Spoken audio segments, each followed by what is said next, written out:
Have you ever stopped to think how traditional finance regulation and the cutting edge of blockchain tech might actually start talking the same language? Because today we're diving deep into something pretty major. This recent meeting between the U.S. Securities and Exchange Commission, the SEC, right, and some really key players in the blockchain world. We've got some details from a news article that covered this significant meeting. And our mission really is to unpack what went down. What does it mean for finance? And are there some surprising shifts happening behind the scenes? Yeah, this meeting is, it's a big deal. It really gets to the heart of how traditional markets and blockchain could maybe finally work together properly. We're talking about tokenized securities and real-world assets, RWAs. Basically, the idea that you can take things like, I don't know, real estate, art, whatever, put them on a blockchain, trade them, but, and this is key, do it all by the book, regulatorily speaking.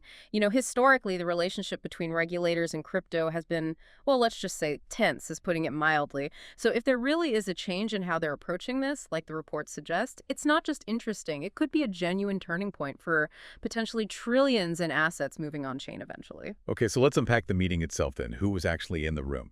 Who are these key players trying to bridge this gap? Well, our source says it was the SEC's own crypto task force, and they were talking directly with some big names, especially around Ethereum, groups like the ERC 3643 Association. Right, they're crucial for the standards around regulated tokens. Yeah. Exactly. And Chainlink Labs, everyone knows them for their oracles, connecting real-world data, plus the Enterprise Ethereum Alliance and the Linux Foundation Decentralized Trust. These aren't small outfits. They're pretty foundational in the enterprise blockchain space. And what they were really digging into, the core discussion, was about these open standards, like ERC 3643 you mentioned, which is basically a blueprint for security tokens that have compliance built in, things like identity checks and transfer rules. And they also talked about frameworks like Chainlink's ACE, that's their automated compliance engine. The whole point was figuring out how this on-chain tech can, fit neatly with the old school rules for issuing and trading securities properly. Okay, so compliant issuance and transfer, what does that actually mean in practice? Right. So compliant issuance is just making sure that when these tokens representing real securities are first created and sold, all the legal boxes are picked. Who's issuing it, who's the first buyer, KYC/AML checks, that sort of thing. And compliant transfer means once those tokens are out there and being traded, they keep following the rules. Who's allowed to hold them? Are the anti-money laundering checks still happening? Is there a proper record? Just like traditional stocks or bonds, really. It's about bringing that traditional accountability onto the blockchain, but with all the, efficiency and transparency benefits. So hearing Dennis O'Connell from the ERC 3643 Association talk about a noticeable shift in tone from the SEC, describing them as open, welcoming, engaged, especially compared to past interactions. That really jumps out. He even said the task force seemed motivated to bring the U.S. into leadership. Now, given the SEC's, let's say, enforcement-heavy reputation in crypto, what do you think is really behind this? Is it a genuine change of strategy or maybe just reacting to what's happening globally? That's the million-dollar question, isn't it? And why this is so interesting, this apparent openness to industry-led standards. It suggests they recognize that the industry itself might be best placed to build the compliance tools. O'Connell's point was spot on. Standards are fundamental, he said, to growing crypto here and getting securities onto the blockchain. I mean, think about it. Every big industry relies on standards, right? From shipping containers to the internet protocols we're using right now, they need that common language to scale. So maybe the SEC is seeing that. It could be a mix of things driving it. Other countries moving faster, big institutions getting more interested in blockchain, or just, a practical realization that you can't just say no forever without falling behind. It points toward maybe a deeper rethink inside the SEC about how they regulate new tech. And O'Connell also mentioned, which I found fascinating, that the task force hadn't really focused on the importance of open standards in blockchain before. So this isn't just a minor tweak in attitude. It sounds like a pretty fundamental shift in their understanding. Seems that way. A recognition that maybe the how matters as much as the what. And during the meeting, it wasn't just high-level chat, right? The industry side came prepared. They presented specific ideas for a regulatory framework, things covering identity, compliance, registry, and control. The key components. Exactly. Those four, identity, compliance, registry, control, they're the absolute bedrock. Doesn't matter if it's Wall Street or a future blockchain market. Identity, know your participants. Compliance, follow the rules. AML, investor protection, all that. Registry, who owns what, clearly recorded. and control how assets move, preventing dodgy transfers. Now, translating those onto a decentralized chain, that's where the challenge lies, but also the huge opportunity. You mentioned them as pillars, but how do you actually enforce that accountability on-chain, especially with pseudonymity being a factor? That's the core tension, yeah.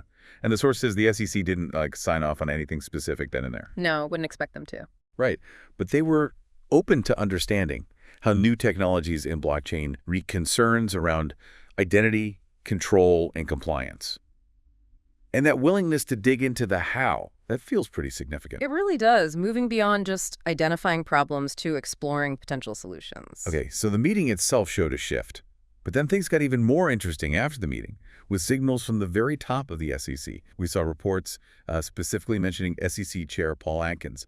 Bloomberg reported he's actually considering an innovation exemption within the SEC rules, specifically to boost tokenization.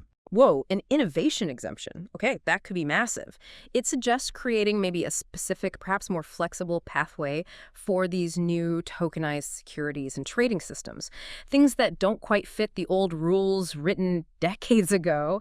It's about giving the space, the regulatory clarity needed for tokenization to really take off. And if you connect that to the bigger picture, well, that's exactly the kind of green light TradFi traditional finance might need to seriously start using things like Ethereum L2s to tokenize potentially trillions in real-world assets. It builds that bridge. An innovation exemption. That does feel bold for the SEC. What kind of precedent could that set, not just for blockchain, but maybe other new technologies bumping up against old rules? And thinking about this trend, what part of traditional finance do you think will look completely different in, say, 5 or 10 years because of tokenization? That's a great question. An exemption like that could absolutely set a precedent. It signals a move towards more adaptive regulation, acknowledging that one size doesn't fit all anymore, especially with tech moving so fast.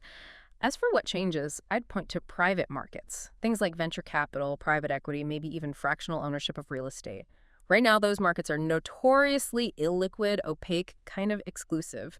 Tokenization could potentially blow that wide-open instant settlement, broader access, much more transparency. Today's processes could seem ancient in a decade. Yeah, that makes sense. And Chair Atkins himself wasn't exactly subtle about it.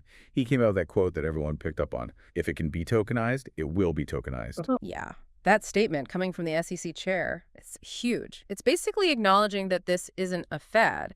It's the direction of travel. It frames this as, an inevitable shift for assets onto the blockchain. Not just a niche crypto thing, but a fundamental rewiring of capital markets, where big banks and institutions aren't just watching, they're actively building the rails for tokenizing massive amounts of RWAs. It points to a future where digital ownership is just normal. So what happens next? Where do things go from here? O'Connell said the industry plans to keep talking, right? Keep engaging with the SEC, task force, other agencies. Absolutely. Continuous engagement is key. And what's really driving the industry side, you sense, is this desire for the U.S. to, well, frankly, catch up. There's a feeling maybe other regions are moving faster on regulation. So the push is not just to get regulatory clarity, but for the U.S. to actually lead in adopting blockchain for capital markets. It's about global competitiveness, too. So wrapping this up, what we've really seen here is potentially quite profound. It looks like a shift away from maybe an adversarial stance towards actual dialogue, maybe even collaboration between the regulators and the blockchain industry in the U.S. That feels like a really important moment for anyone watching the future of finance, maybe the beginning of a more constructive path forward. It certainly seems possible, and that leaves a big question for you, listening. If the head of the SEC says tokenization is coming, and the industry is working hard on the standards to make it compliant, what does that really mean for how fast things might change? Not just in the U.S., but globally. And how should individuals, institutions, how should you be thinking about navigating this, especially if the U.S. does make a serious play for leadership in this whole space? Definitely some big questions to ponder. The landscape is certainly changing fast. Thanks for joining us on this deep dive today. Keep exploring these fascinating intersections, tech, finance, policy. It's going to be quite a ride.